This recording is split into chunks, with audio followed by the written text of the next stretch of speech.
satellites? A satellite represents a journey, information gathering, this journey around the Earth. Welcome to Satellite Haiku. Hey, that works really well. I've got it down to a very smooth sync now. I've got a really good method using the spike. Yeah, you turn it around so quick now. Yeah, well, that's because I've made a bunch of, we've downgraded from doing back and forth between single and double. On the video? Yeah. I actually have a topic I really wanted to sort of ask you about, almost interview you, and then discuss. Okay. And it leads into that follow-up story about genetics versus influence, nature versus nurture. So my question is, I feel like I'm right on the verge of, I feel like I'm in the middle of a creative breakthrough where I've gone from being sort of stuck for 10 years to feeling like a flood of ideas, and I'm sort of rediscovering, like going through old notebooks from when I was in film school and sort of looking at how I used to create pieces and then starting to do that again with journaling. And the thing that I wanted to ask you about was just in general, the idea of what is it that, like, I remember watching you make an enormous shift from a career working in multiple bookstores in multiple cities to where you are now. Like, what was that pivotal thing, that sort of catalyst? And if you have any thoughts about it, I would love to know, because I feel like it's relevant to most people who are looking at a second act. Like, how did I go from kind of like the starving artist life into the professional world? Is that kind of what you mean? Yeah, like looking at it where you were definitely dissatisfied and got, maybe, I'm just going to say, grumpier and grumpier. I mean, it's pretty simple. I couldn't pay my rent. You know what I mean? I was really struggling, and like literal starving artist, maybe not literally starving, like I was not eating, but I mean, almost. And so yeah, when we lived in New York, and we were roommates, I kind of had a whole bunch of different hustles going on. I worked in the bookstore, the Gotham Book Mart. So shout out to the Gotham Book Mart. It's no longer there. What street was that on? Because I just was on 58th Street. 41 West 40. It was on, I want to say 47th Street. Wow. Might have been, yeah. It was up near Times Square, near Rockefeller Center. I was just visiting. It was on the Jewelers Row, and I can't remember. Now I can't remember. I think it was 47th. 41 West 47th Street, I think, is the address that jumps out into my mind for some reason. I was standing on the corner visiting a friend who lives at 58th and Broadway. And I remember that it was 1 block south or 1 block north, and I couldn't remember which. Yeah. I guess we could look that up. But it was such a great place to work. And I mean, that place was so full of stories. It's really sad that it doesn't exist anymore. Andy Brown, Flip Aarons, his nickname was Flip. He was kind of our resident literary expert. Andy Brown was the owner. He bought it or took over from Frances Steloff, who founded it. And she was famously a patron of kind of starving artists of her era, people like D.H. Lawrence and Henry Miller. And she would send them care packages of canned food and stuff, and they would write her letters. And so she had this amazing kind of archive and trove of these letters from authors, and we were auctioning these things off bit by bit to kind of keep the store going. And we had an incredible mailing list, so we would send out notices to, Jackie Onassis and Woody Allen and all these people on the mailing list when we were selling something. And then, Jackie O would buy something and I would deliver it to her office at Doubleday, personal courier. Or we had a Tennessee Williams manuscript. I don't remember which play it was, but Arthur Miller, the playwright, bought it from us. So I remember delivering that to him at his place. So it was just this amazing job. But, in addition to that, I did the photography stuff for one of our roommates. she did interior design. So like where she worked at that time, they hired me to do photography of their, their portfolio of work. Tech line. Yeah, tech line. And I did a bunch of other random like hustles, right? We didn't have Uber back then, but I probably would have been an Uber driver if it had existed at the time, right? Totally. So, or DoorDash or something. So, yeah, then I moved to Arizona and started working at a bookstore there. They hired me because of the Gotham Book Mart, which they had heard of. And they paid me minimum wage to begin with, which at that time was $5.25 in Arizona. And you could pay your rent for $5.25? Not really, no, barely. It was a real struggle. So, yeah, and I did the theater stuff there. I fell in with the Unlikely Theater Company. But yeah, I think ultimately it was just a hard time. I remember, well, you came down to just Tucson. like any little setback that would happen. Like a friend of mine crashed my car, right? And so then it needed expensive repairs. And then, a setback like that would set my whole financial life back like multiple years. I remember there were times when I, kind of like the Gotham Book Mart, I was selling things to pay my bills.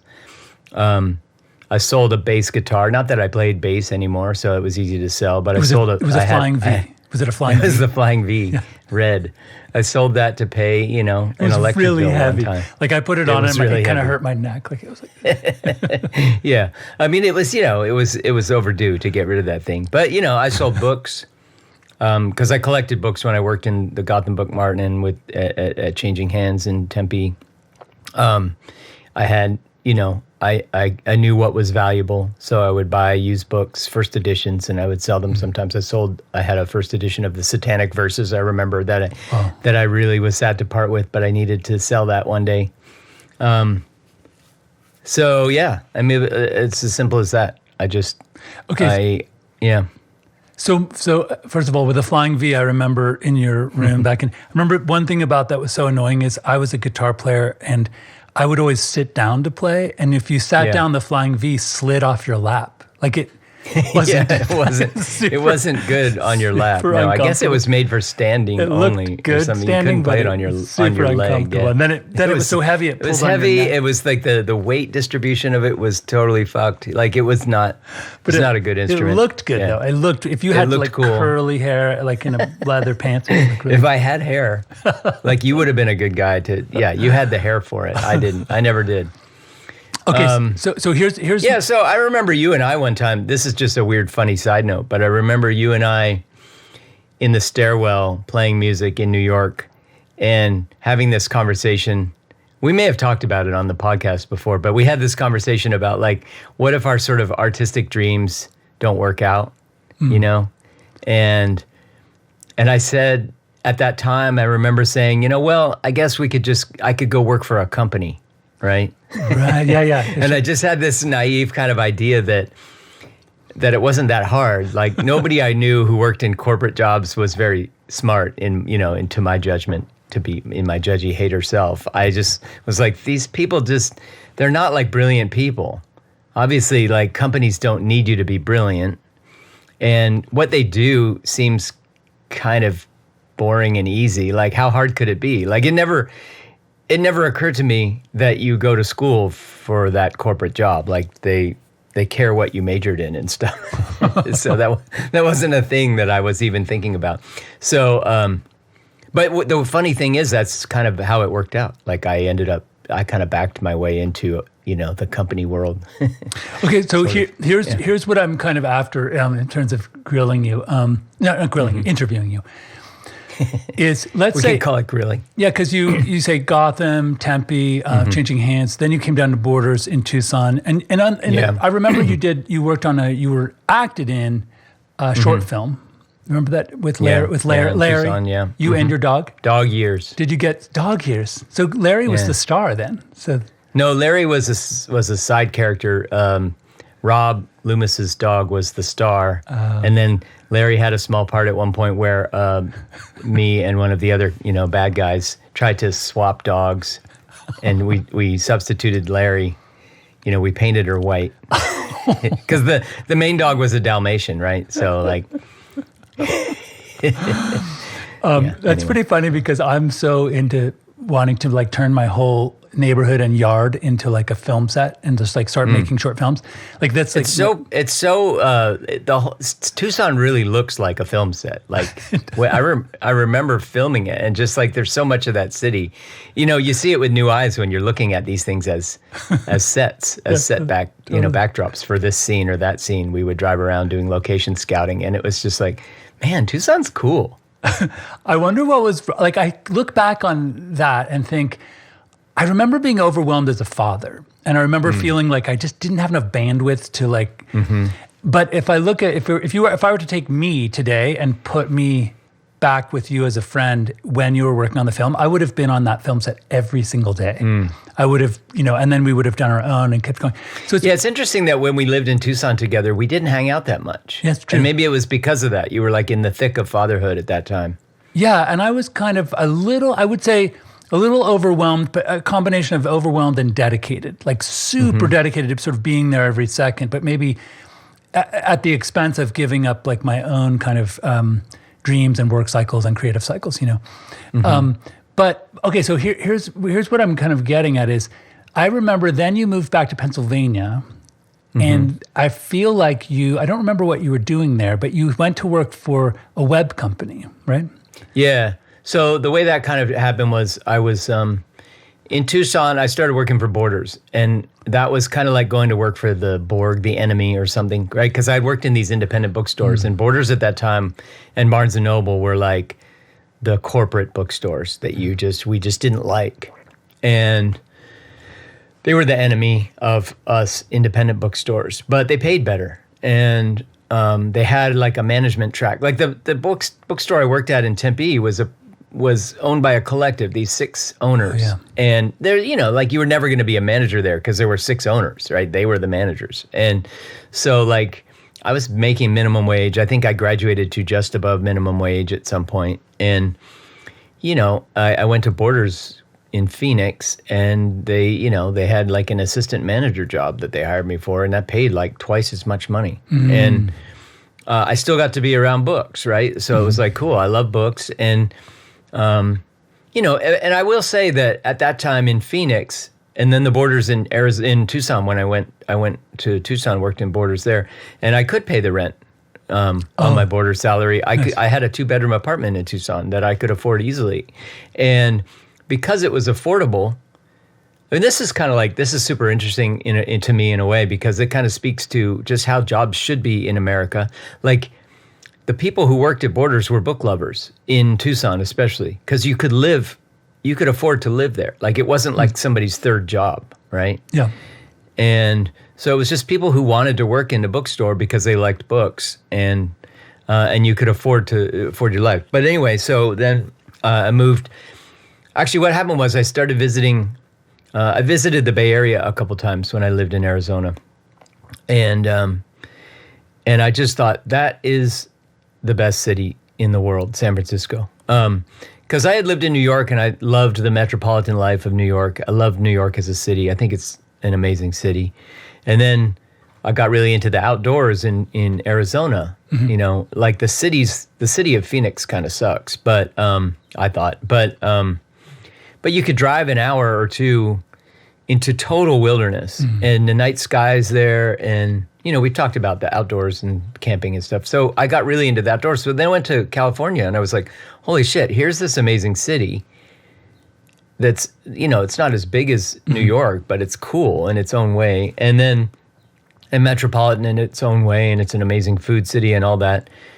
And you can drive to the beach, to the ocean. You can go to the mountains. There's all these state parks and hikes, and it's like you can also have the outdoors. So I was like, oh, that's where to live. But then it was so expensive that I ended up transferring to. This was a plan to go east to make more money, because the Borders in Philadelphia paid more because the cost of living was higher there. So we said, all right, well, I can go get a job at Borders, in Philly. Actually, I was the the newsstand manager, the magazine, the periodicals manager for like 5 borders around the Philly area. That was what my job was, which was actually a really fun job, like managing all the newsstands, the magazines. Would you travel around like all week long? Yeah, we'd go from store to store and, That's cool. I was, ordering magazines and kind of like seeing what was selling at different newsstands and stuff. Anyway, so I went there and lived with my mom for a bit, and that was the plan. Like, if I live with my mom and I don't have rent, I can afford, after a couple years of this, I can afford to move to the Bay Area. But then I met Tony and James, Digital Wave, web development. It was 96 that I met them. Wow. So they were just starting up. And I was still, even though I was making more money, it was still a total grind to work in retail and barely affording my life. And my girlfriend at the time, she was actually working at Borders too. And, like the two of us were struggling. And I remember talking to Tony and I said, hey, I heard you're doing this new business. Would you, and I sort of half jokingly was like, would you hire me? And he took it like he answered me seriously. So, well, you're a talented designer and stuff. Because he knew me from just posters and T-shirts and dumb stuff like that. Mm-hmm. And he said, you know what, we're just getting started, but talk to me in a year. And like 97, almost pretty much a year to the day, I reached out to him. I was like, hey, it's been like a year. How's it going?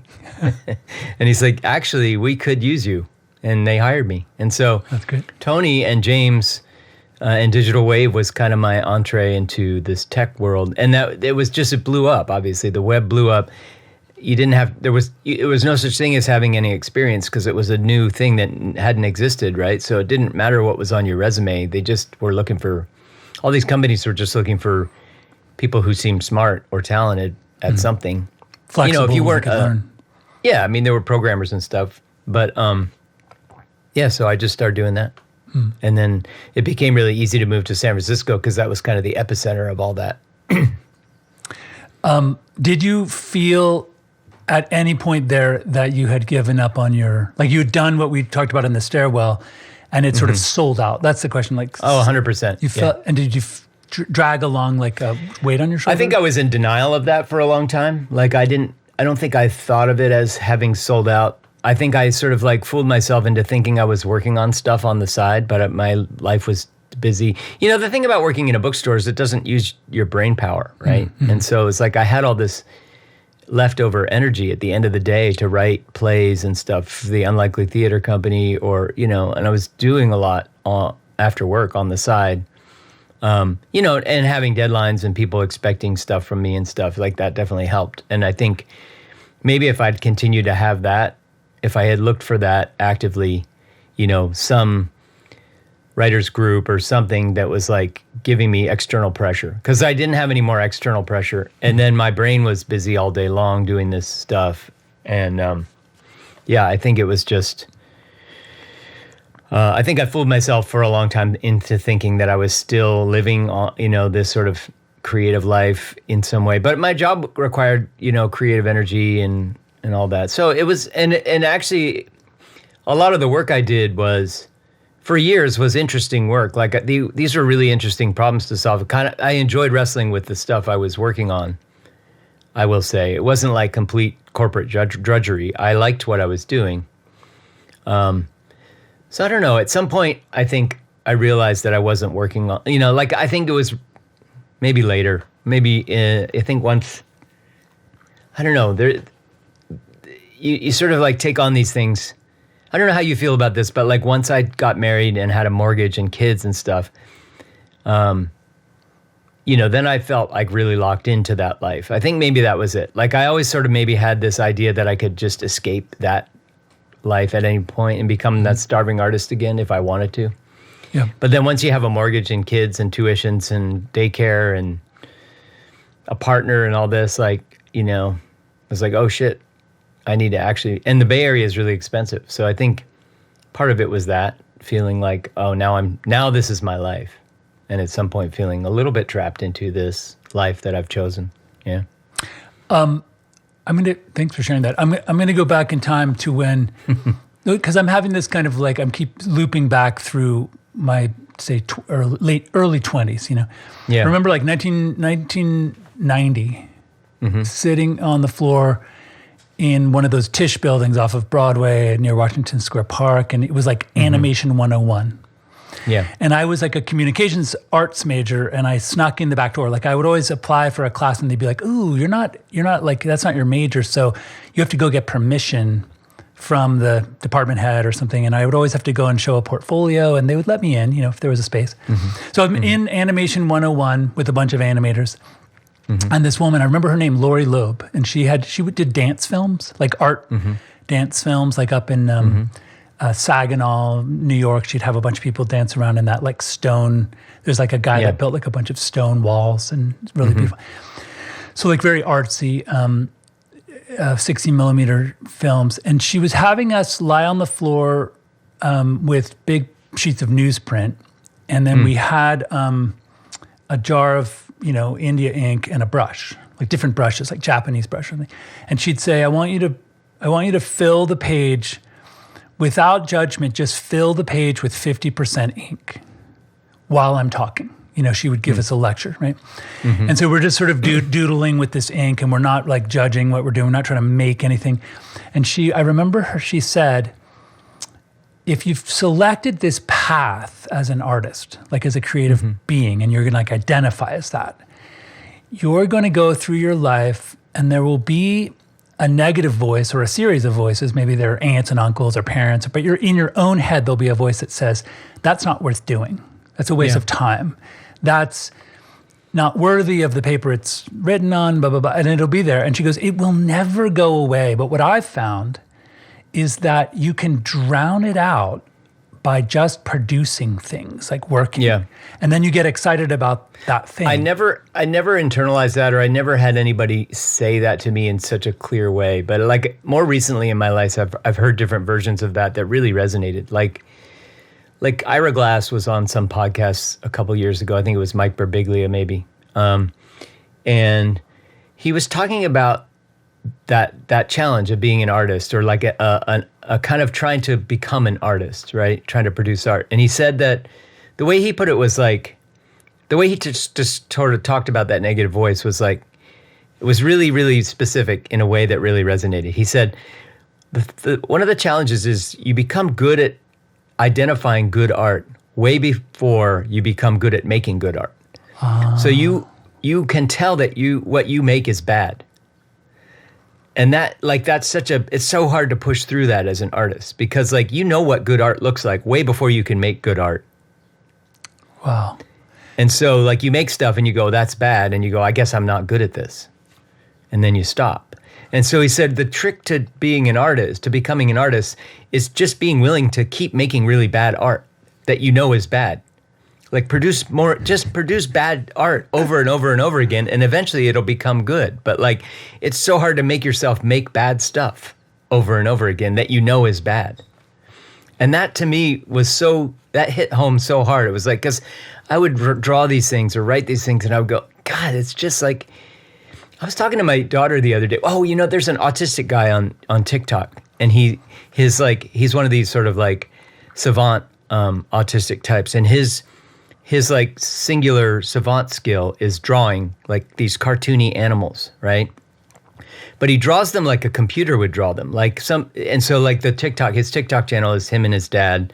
He's probably like 25 years old, and his dad's like 50, and people will comment like, "Hey, can you draw like a parrot, or a bunny rabbit eating whatever, sitting on a dog's back or a puppy's back or something?" And so then he'll just start drawing it on paper, but he'll start drawing in some arbitrary place, like the middle of the one animal's back, and he'll just draw this continuous line like a computer. It would just like, and then he'll complete the drawing. But like, most people drawing would start with the head, and they would do eyes, and then they do the body, right? You know what I mean?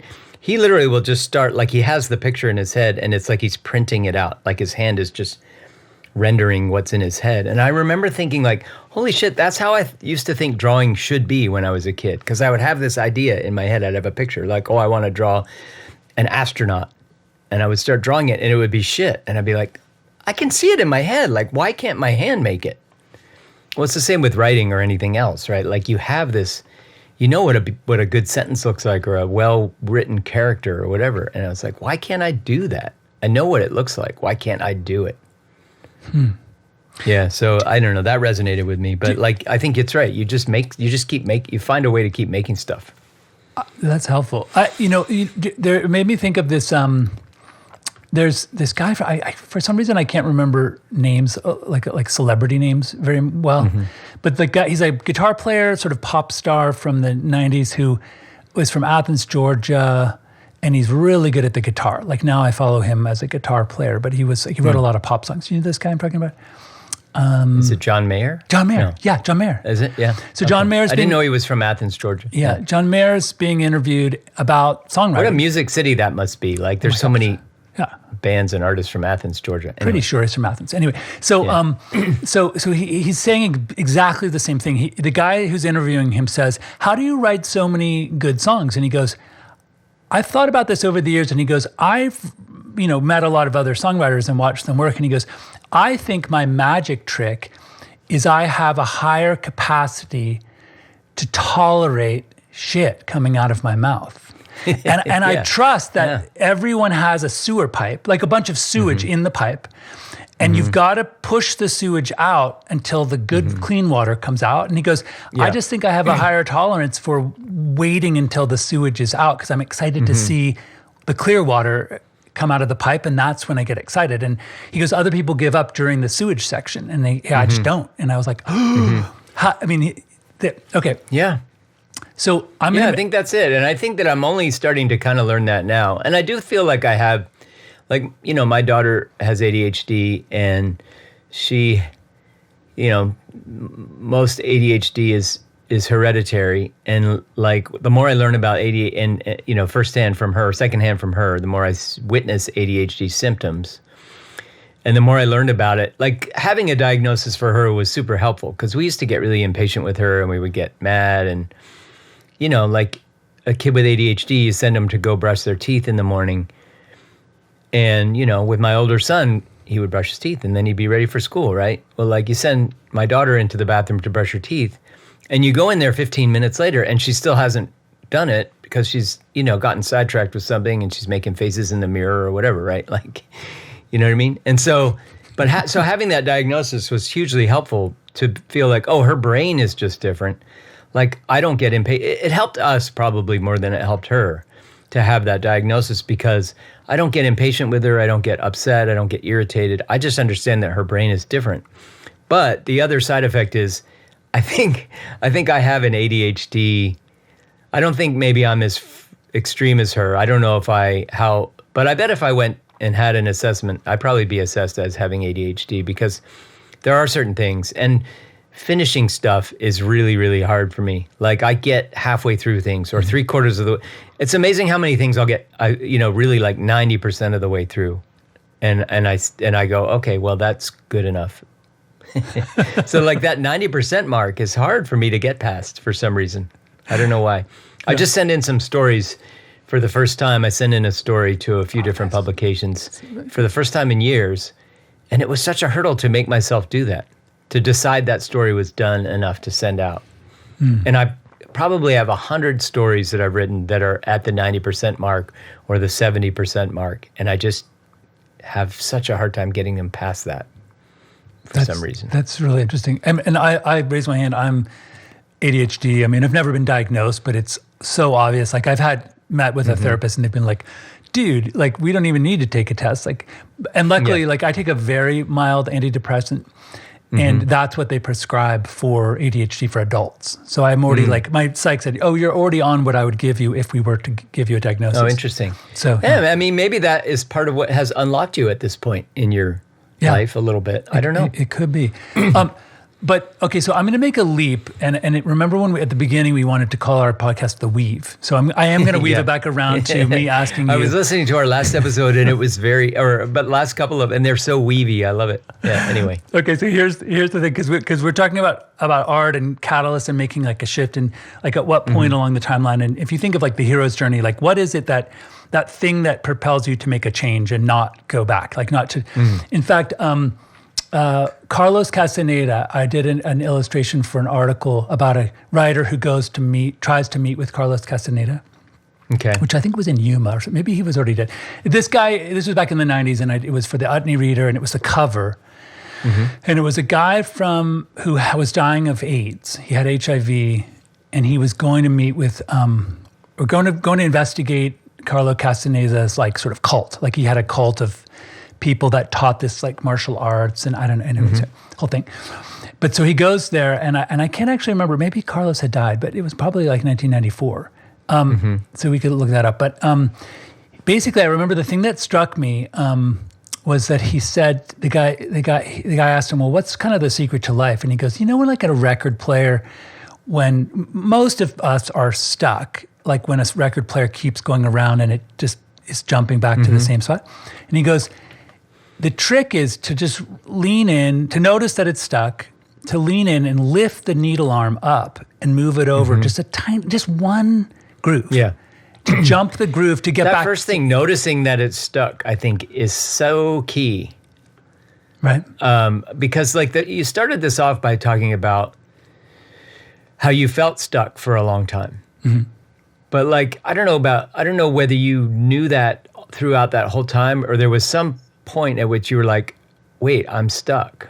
Because I feel like I've gotten better late in life at actually knowing that, or sort of feeling that stuckness, like, oh shit, I'm stuck in some spiritual way, in some psychic way, like, oh, there's a stuckness, there's a block, there's some way that I'm stuck, and I can feel the blockage there.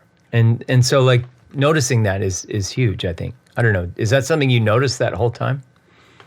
I certainly, I certainly paid a lot for therapy. I journaled. I tried doing the artist way. I tried sort of all these traditional ways of getting unstuck, and nothing seemed to really work.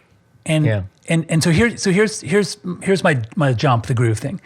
So in weave it out. Yeah, in Kashmir Shaivism and Shiva, they call it like Shiva Shakti Tantra. There's this creation model where the entire universe, like all the dark matter, everything, every electron is Shiva. It's like the omnipotent Godhead that is a male figure in this creation model, in this myth. And the one thing, we've talked about this before, the one thing Shiva doesn't know if you're everything all the time is what it might feel like to be singular, finite, mortal, and alone. And therefore, he has an urge to push out and kind of think of like a Play-Doh machine where you put the Play-Doh in and then you squeeze it in, like the extruder. He pushes us out into this perceptible world that they call Shakti, which is the female form, like the earth and like tables and things that are like perceptible, hard things, so that like we as agents of the Godhead can report back what it's like to be finite, mortal, and alone, right? So in some ways, when you're presented this philosophy in some lecture, right, in some Sanskrit, or like nerve endings, or like in a cephalopod, we could be those like nodes of central nervous system nodes distributed across 2,000 fingertips, and in some ways, I was presented this in like a Sanskrit lecture, and I was like, whoa. So in some ways, it takes all the pressure off because I don't have to do anything, because just by being me and going through like my urges and impulses and sort of struggles and sort of celebrations and sort of victories, I'm doing the job I was sent to do. Like I just have to be me, and that's so easy, right? And then there's the other viewpoint, which is if you get sort of mired in that thought, you're not going to do anything. You're not going to change anything. Yeah, I was just going to say, I love that, but then the other voice is like, but how do you make money doing that? Right. How do you pay your rent? How do you pay your rent? Because that's how it should be that should be like the way it is for all of us, but it can't be because you got to pay the rent. Well, but see, even then, like the thought that we, like the sort of scarcity sort of mindset that there's not enough, that we have to pay we have to get a job to pay the rent is part of like that reporting back. Like we're just, that's going to be something that comes up as humans on the planet and Homo sapiens. And like ever since we were hunter-gatherers, we've been like wondering like, are there enough calories Where's to my feed next the meal tribe? gonna come from? All that. So the question here is like this is where I weave it back around. It's like at that, in some ways, like I'm looking at the cycle of being a starving artist, deciding to go into like we'll call it the corporate world, feeling comfortable, but then because that's what I did. Like I was a starving artist, then I was, went into the corporate world for like a 7-year cycle, felt very biblical. Like I was in the, like was the story of Abraham or something, or Isaac or Jacob, right? And then I like now, I do feel comfortable. Like I don't have a mortgage. I was able to pay off my little house. And I remember hearing a jazz musician say, keep your nut small and blow your horn. Meaning like keep your costs, your overhead down so that you can do your art. So that you can blow your horn. So like I have and then your girls are out of college. And, exactly. I have like an all of that 18-year-old stuff car. is sort of like, that's all behind you now, yeah. It's true. But I am noticing that like I am keeping my nut small so that I can blow my horn. And I'm wondering like for the second act, like I feel like it's time to not just sort of sit there and watch what happens next, but like it feels like time to like make something happen next. Yeah. And so really like the question is along the hero's journey, like what is that catalyst? What is that event that would force you or to want to change, Yeah. Are you asking me? Or is I that mean, that's why rhetorical? I asked you about like, because it was going the other way. It was like it was not working to be a starving artist, and you found a way to make a really big shift, perceptibly, from an external perspective. And then the question is always, how do you find balance? Like, how do you both do the sort of daily sort of householder things that are required of you? I mean, that's the question. That's the total question. And to, kind of to the first part of it, what's a potential catalyst or whatever that, I mean, there are forcing functions, right? Like, so I'm not working and I haven't been working and I've been struggling to find a job in tech for the last more than a year now. And one of the challenges of that being, I don't want to work in tech on some level, right? You know what I mean? Yeah, sure. Like I kind of got lucky with my last job in tech in the sense that it was, the company that I worked for was focused on mental health care and neuroscience in ways that I found super interesting and kind of connected with my true interests. And so like, it was the first time I'd had a job like that where I was like, oh, I'm doing what I'm good at, what I've built a resume doing, but I actually like this. It's the first time in a while. Like I was working on stuff that I found super interesting. It's just unfortunately the company didn't, wasn't able to kind of sustain all of us, so it laid a bunch of us off. And it's hard to stomach the idea of going back to work in tech at a place that isn't interesting to me, working on stuff that isn't interesting, just for the money. And so I will say that in my efforts to find a job, I haven't been exactly like, aggressive in applying to every company that I could potentially work for to pay me money. I've been kind of focusing on companies doing things that I'd be actually interested in, and there's just not as many of them, right? So yeah, just to kind of round out that thought, forcing function, right? Definitely been in this mode of like, well, what else could I do? What else could I do to both feed my soul and earn a living? And maybe in the best case, in the best of all worlds, align those two things or connect those two things to each other so that what I'm doing to earn a living somehow is also fun and interesting to me and helping me grow spiritually and all that. Because I can't retire yet. Right. I have kids, I have younger kids, I have a mortgage, all that, right? Like my nut is big right now. Yeah, no. And I could shrink that. We could shrink that. We could downsize our life if we needed to, but that's not what we want to do just yet. No, I appreciate that. That's, I guess that's an interesting. I like that term, forcing function. So for me, that's the forcing function is losing a job. For you, the forcing function might be just kind of confronting or sort of being face to face with this open space that you have in your life now, in a way. Maybe, I don't know. Like you have, like what is the catalyst for you? What does it feel like has brought you to this place? Well, I'll say this, like one thing that back, and this is a true like DNA of Weave is back to the nature nurture idea. Having a grandchild makes me think I could probably sit down with a calculator and figure out on average like how many minutes I have left of my life. And what kind of signal would I want to pass forward through my grandchild, if that's possible, through, in this case, influence or kind of like, and so I always wanted to write children's books. When I took a couple of classes. Remember, we would talk about that. Yeah. I wanted to illustrate them and write them. And I thought, this is my chance to sort of put down as a piece of a creative work, sort of gather up sort of whatever, wisdom or thoughts that I might have and like give it to my grandchild and that generation really of children. And sort of almost in a way create like a time capsule of influence that can move forward as a signal, based on sort of where we are today and the conditions that we're facing. What do those of us who are Homo sapiens on the planet at this moment in time, what do we think? What do we think we should do? What do we recommend for that? You know what I mean? Like that, it feels very, very, to me, pivotal. And it's changed it no longer is about like just me and then my adult children who don't really need me anymore. You know what I mean? It's like.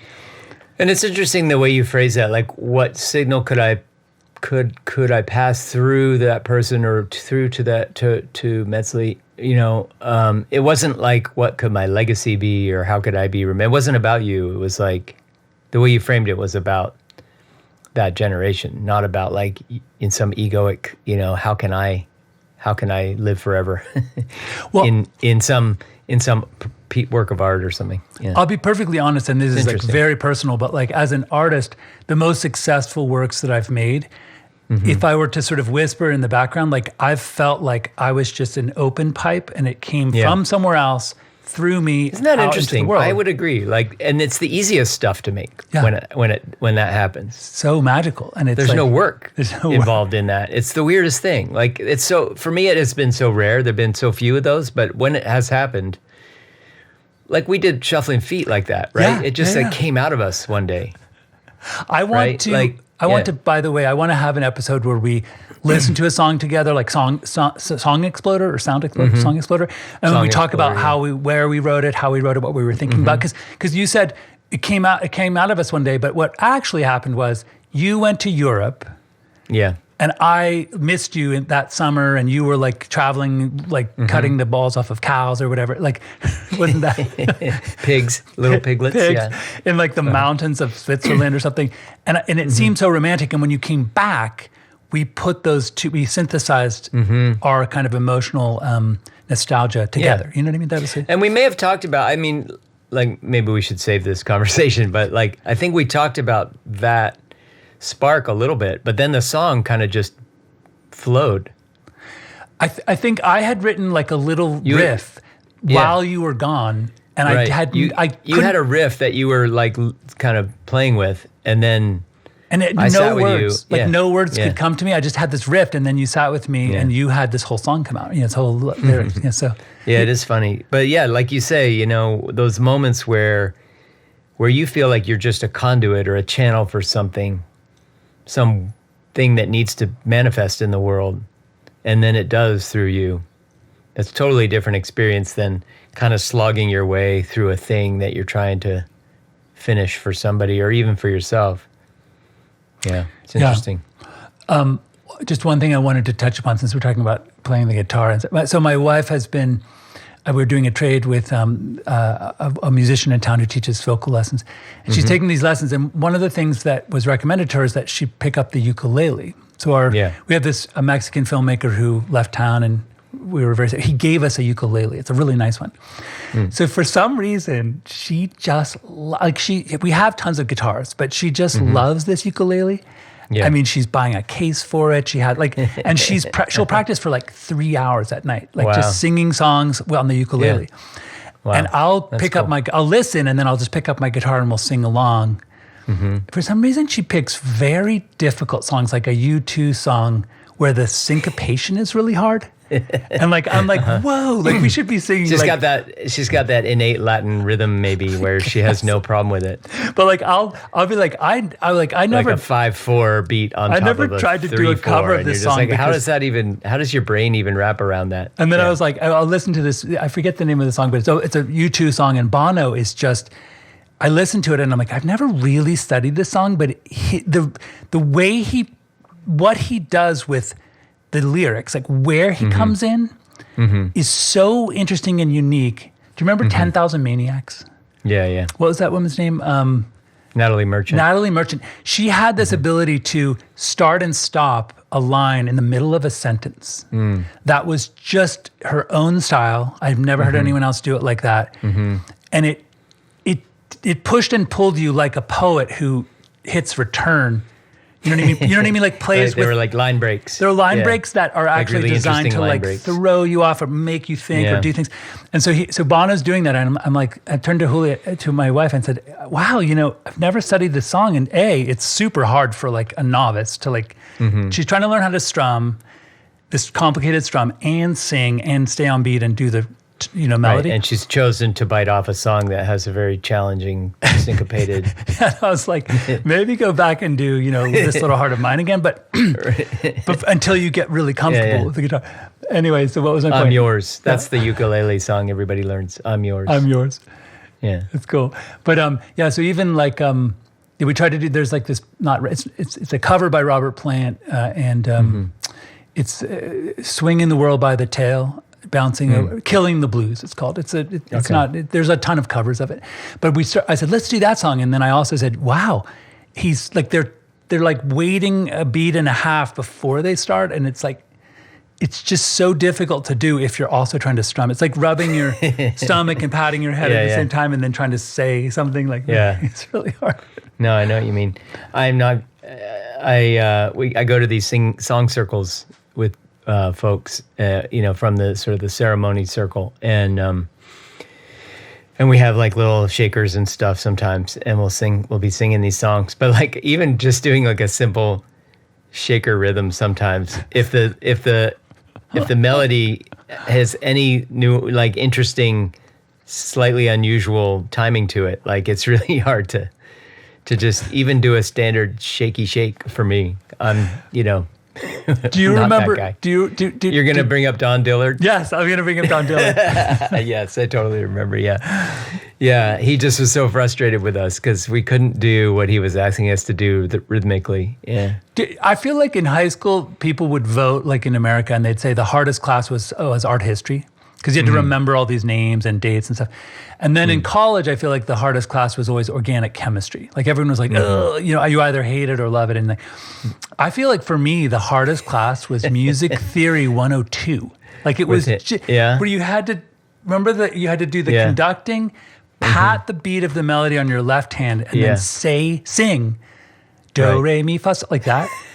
And right to do the conducting thing and the patting of the beat. And the melody and saying the right letter, or he had us do the melody with one hand tapping and just the beat with the other hand. Yeah, just that was hard. Yeah, that wasn't just easy. that was hard. Yeah. But then what's funny is like he, obviously it's not hard for some people, I guess, because like he just was stunned that we couldn't do it. Like nobody in the room could do it, and we were white and he was black, and so that was probably part of it. We were very white. And he was just like, "What is wrong with these people? How can they not do this?" But you know what? What's funny is, I mean, like look at like white traditional dancing, like line dancing, Irish dancing. They don't even move their hands and feet at the same time. They're just like, "I'm going with feet only." Right. And what's funny is I think like we were sort of focusing on church hymns, weren't we? Like they were very like Episcopalian, very like white style super music. But it's definitely like European kind of churchy music. I do remember I was liturgical music studying the tabla, and I never made a lot of progress, but I got to the point where you had to be able to. It was two drums. He had a left hand and a right hand. There was like a bass note and a high note, and there was this beat you had to sort of slide and hit, and basically it was like two totally different things happening with each hand. And I remember I couldn't do it. Kept trying and trying. And all of a sudden one day it started to happen, but I felt like it was an out of body experience where I was looking down at my hands and I was like, I'm not doing that. Like I am not, I'm physically not controlling my hands. Like you witnessed your own flow state. I witnessed, yeah. Right? That's Like right. that's the flow state. That's what it is. And usually when you see it, usually you pop right out of it. As soon as you recognize that you're in that flow state, like, oh, now my brain is involved and now I'm not in it anymore. Right. And then Because it's like your mind is a passenger.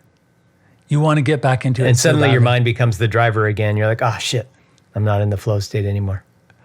I've experienced that the last 2 nights. I've been working really late into the night, like with a little headlamp out in my little workshop outside.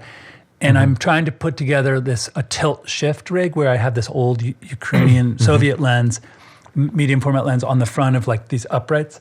And then I can tilt it in relation to the camera, like the film plane. So then you get that crazy, it's a 4x5 camera basically, but for digital. And so I'm having to like solve all these problems with like screws and tapping things and like finding little shims and like, and it's I'm still like halfway done. But I'm out there and I don't like sit down. Some people like sit down and they like make a 3D model in AutoCAD and then they like 3D print the part they need. I just go looking through these dusty old boxes of like pieces of aluminum and like old broken things until I find the right Like that part. you have in your garage or whatever. Totally. Until I find the right thing. And There I was just some go, guy "Damn." on it was another TikTok thing. He was just like he was just kind of speaking to the pleasure of like there's a specific sort of like male dad pleasure to finally using that thing that you saved. I've seen that one. I've seen that one. Yeah, there's a bunch of those, but like it's like that piece of wood or whatever that's been sitting around for 25 years and you finally found a like use the for thing it. that it's perfect for. Yep, exactly. And I have a whole bunch of and you know, you're smiling. You can totally relate to that. How it is. It's like such a oh shit, like that thing I saved from that kit that I bought years ago, and it had that extra piece, and I didn't want to throw it out. Like this nice machined like metal bracket thing. Yep. I don't know what to use, but it's perfect for that. Yep. And then there's have you ever seen The World's Fastest Indian? So it's Anthony Hopkins, and it's a true story about a New Zealander who builds a motorcycle and then wins like the fastest land speed record over and over again. And what I love about it is because I identify so much with him. Like I don't have a machine shop with crazy accurate tools. I have like $180. Did I ever tell you that I worked in one of those machine shops for like 6 months? Was it? Anyway, I've just had so many random jobs, but I like working on like a CNC lathe and stuff like that. I remember that you worked at that wood shop with Greg.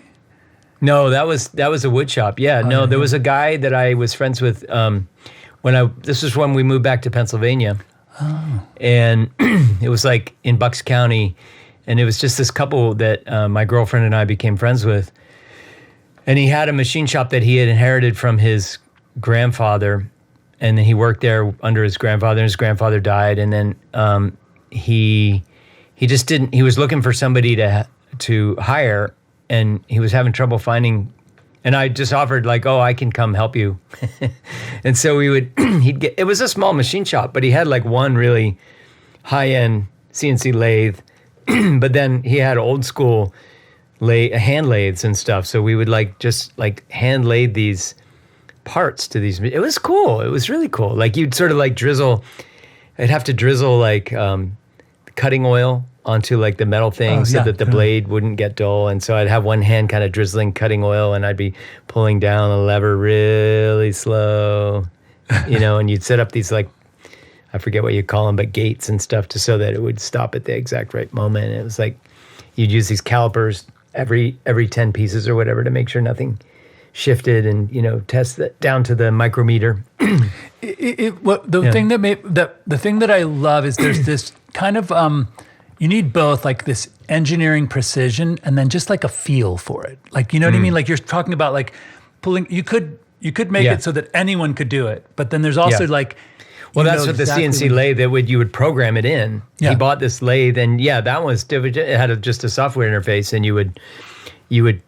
input the spec of what you wanted it to make, and it would just make them. But yeah, but you're right, to the old machine, the hand machines. Yeah, like you needed to have like a feel for it, for sure. Yeah, and like the tolerances of, like, if you're drilling without a press and you want it to be like perpendicular, you need to kind of like look at it from all sides and just sort of know that you're perpendicular, and just sort of get that feel for that. And then you make a couple of test ones, and then you get angry because you ruin one, Anyway, so that's what I've been doing. And the flow state is just like knowing what to do next to get this rig working, and finding like weird little parts that happen to fit. Like there's something, a joy that springs up in me when I find a part that I'm like, damn, and I'm also in the world where half of the things I use come from the linear motion world, which are all metric. Yeah.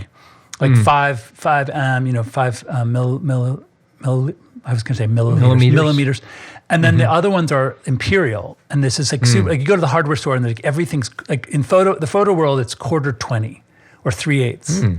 Interesting. And then like in the linear motion world, it's 5 millimeters, 6 millimeters, 10, like in it. So I have a lot of stuff where it's like I go to use something and I'm like, oh, it's metric, and or no. And I have all these like. Anyway, I just like it, and I like this sort of Anthony Hopkins, fastest Indian, where he's in his shed in the backyard, just making this super precise thing with a razor blade. Do you remember? Sorry, this is a weird tangent, but we're weaving, right? So do you remember in like the early '80s? It was probably when Carter was president, and we tried to do a shift to the metric system. Like there was this big push to start using the metric system. Yep. And we all learned it, and they started making things. And what's funny is like hardly any of that survived, but there's a few like weird little vestiges of it, like soda bottles. Right. Like why are soda bottles didn't used to be 2-liter bottles and 1-liter bottles, but like somehow that hung on. It was isn't that funny? We should put it in the show notes, because one of my favorite SNL Saturday Night Live skits, and I forget the name of the comedian. Oh, the Nate Bargatze with the George Washington. Yeah, we should put that in the notes, because really good. Everyone should see that in America. It's really good. Yeah. And my story is my kids love that one. My story is I was in my local Ace Hardware, like a little family mom and pop place. And I went to the back, and because I was at Lower Moreland, I was in the public school when so we learned for like a couple of years, all of our science classes were done in metric. And I actually never really learned like cups and ounces. Like I just feel like tablespoons. Well, I think science, I remember doing science as milliliters and cubic centimeters and kilograms and grams, definitely not ounces and cups and stuff for science. I specifically remember being 5th grade, 6th grade, Lower Moreland, they said, we're going to switch to the metric system. And then they abandoned us, right? So anyway, so I'm in the Ace Hardware. This is like 2 years ago. And I said I wanted to buy a little length of cable or something. And she goes, how much do you want? And I was like, just a meter. And she goes, we only speak English here. And what happened to me was, what was weird was, oh my God, it threw me back into the 80s, where I was like, wait a second, like, that's racist and weird, and just like weird, rude, because if I walk 2 aisles over, you've got like an entire section of metric. Like, what the fuck? Like, you know what I mean? You can't be like, we only speak English here, when half the store is metric. Fuck you.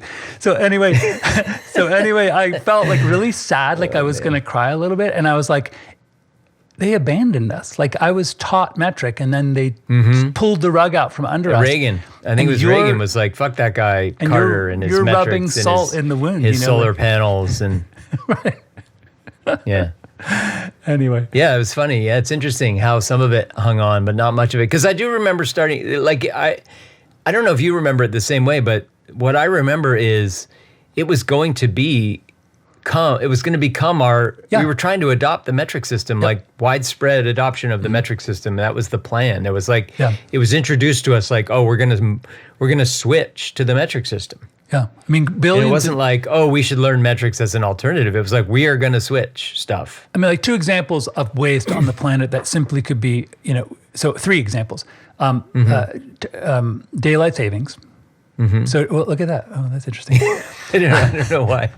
Did you see that? Like, what? Did you see I the did. Oh, that's weird. Yeah. Daylight savings. Oh, that's there. It is again. That's interesting. So daylight savings, 1 of 3, and then the second one is driving on the left or the right side and having to make two kinds of cars with a driver's wheel on the left or the right. That's just like wasteful. Like if we just standardize, right? Yeah. And the third one is metric and imperial, because like my little brother's father-in-law, for a long time, I think he's retired now, but for a long time, he worked at a firm in New Zealand where his only job was to take very, very complex blueprints for like a building, and to translate from imperial to metric and vice versa. Because you know what I mean? Like if you're building a Shanghai skyscraper, but you're buying parts from Australia, how do you like make that work? Because if you're buying 4x8 sheets of plywood, you know what I mean? So he had to just like go through like every single little thing and like translate it. And I think there's programs that probably get you halfway there, but you still have to like, there's going to be nasty errors. So think about the billions, maybe trillions of dollars of waste just because we have two systems. I'm sure that's why the switch was being pushed in the first place. It was like, this will save, this will represent some amount of savings, right? Yeah. For that kind of use case, probably. Yeah. I mean, why else would they push it? It's got to save somebody money. Yeah, have you ever heard the stats on how many people die from daylight savings?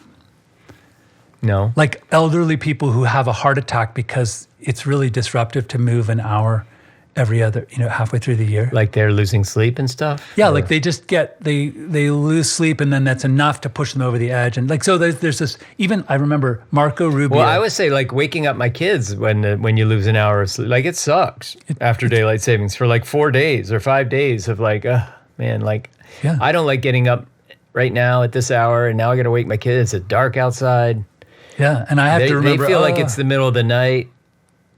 It's terrible, right? And so it's stupid. And I want to use the term political will, because I feel like those things just require. Imagine if this was like, in some future where like the entire Earth is run by like one sort of cosmic, not cosmic, but like one United Nations. Like we all get together and we just decide one world government. Yeah, that's what all the conspiracy things. theorists are terrified about. Yeah. And we say like, that's just dumb. Now. There was it was probably the one world government conspiracy people that shot it down in the first place, because that's the whole thing that they fight against. Yeah. Huh, interesting. Because like, my brothers will talk about the New World Order and the one world government, and that is the sort of like the in their mind, the end game of the evil cabal is the one world government. Do you remember Xi Jinping wanted to do his Silk Road initiative where he was going to like make shipping easier? So there's this problem where you ship something from China to Europe. Yeah. And you have to, because of World War I and II, countries who were invaded by, let's say, the Nazis, and they just rolled into town on the rail system, people started at the border to change the width of the tracts. So you have to transfer all the cargo from one ship to another with a set crane. Of cars to another, yeah. Because you don't want them to roll into town on the track. Right. So think about like how wasteful that is. Like, well, that's why shipping containers became a thing in the first place, right? Because you just take them off the ship and stick them on a flatbed train, and you don't have to. So then, if you did have to change trains, you just move the whole container to a different flat car. Right. You don't have to like unpack it and pack it up. Yeah. Takes it there, yeah. And so all across, like in Kazakhstan, and then once you get to, they have these like cranes that just lift it and transfer it to a new set of cars, because the tracks have to be different widths. And that's just because the Nazis rolled into town and took over really fast on using the train, And think about how impossible it would be. It's like its intention is to slow down a potential future invader. Is that what you mean? Exactly. I see. So we're going to thwart the future Nazis or whatever we're going to trick them, because they can't get into our country that fast, because they have to stop at the border and change trains. No, it gives you you weeks, to prep, and you can like throw up little do they know barriers. About they weren't yet thinking about like inexpensive drone-based warfare yet. It's true. It's true. I mean, that's the new invasion. NATO has spent trillions of dollars buying the wrong stuff. Basically, that's a theme. And the U.S. being part of NATO, right? Yeah. Okay, so do you want to do first? Do you have a first world problem? I don't really. Do you? I should, but I don't. My first Usually world when you problem- think of one, I think of one, but go My ahead. first world problem is very, very specific to this podcast, and that is that I've been playing around with like trying to get the right gear, and I'm using like old gear, and I have this like really old iPhone 6 that works with my Apogee Duet thing, but I'm looking down at it, and it's basically recording a second take. And instead of seeing the sound wave, it's just blank, even though the meter's going up and down. So the whole time there's been this little trickle of sweat down my arm that's thinking, like just anxiety, like maybe I'm not recording this. maybe it's not recording because usually you see the sound wave, And luckily I have a backup, my little you know thing. But that's my first world problem. It's just like I'm using a really old system, kind of jerry rigging it all together. Yeah. Do you know where the term jerry rig came from? I feel like I used to know that, but I don't know. Do you know? Yeah, it's when during World War II. It's like a German thing? Is it nicknamed it's in actually Germans? British. So during World War II, the Germans would bomb British But cities. Jerry is German in that phrase, right? Yeah. It's like the British word for the Germans. Yeah, and so what they would do is like it was a psyop, a psychological warfare. They would drop bombs on the British. Mm-hmm. It's kind of like, when a terrorist group kills a bunch of people and then they attack the funeral, or they attack like the first responders, like they come back and kill all the EMTs and stuff. It's sort of like that. So they would drop a whole bunch of bombs at night, and then some of the bombs they would put the detonator. They would make it so that it didn't go off when it landed, but if someone tried to defuse it, it was like jerry rigged. It was rigged by the Germans so that when you tried to defuse it, it would blow up and then all of the bomb techs So it was would just die. meant to be an additional layer of terror, basically. Exactly. Like you knew that it might go off at any time after the attack. And if you tried to remediate it by digging down and taking it apart, like a bomb crew, they would blow up because they would rig it so that it was like booby trapped. It means booby trapped, basically. I see. Yeah. I mean, so jerry rigged, like, I guess this, to me, it brings to mind the phrase Rube Goldberg, because like my dad used to kind of use them interchangeably. Like jerry rigged just kind of meant like an improvised repair was jerry rigged. Yeah, and I think it sort of morphed into that. I mean, I think that the original usage was that the Germans would booby trap their bombs so that people, but it required a Rube Goldberg methodology to get it to work. Right? Yeah, so that's good. Got it. Yeah. Hey, sister, what a joy, man. Satellite Haiku. All right. Till next time, man. Yeah, have a great one. Have a good one. All right, you too. All right, bye-bye. Satellites? A satellite represents a journey, information gathering, this journey around the Earth.